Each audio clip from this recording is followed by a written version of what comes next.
কেউ বলছে রাজুতে আয়, কারো মুখে শুনে কলম ভেঙে দেব।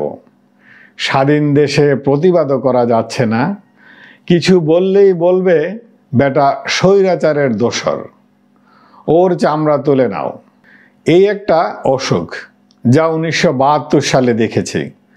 তখন আমাদের মধ্যে স্বাধীনতা ভাব, কল্পিত শত্রুকে গণপিটুনি দিয়ে পরপারে পাঠিয়ে দেওয়া হচ্ছে।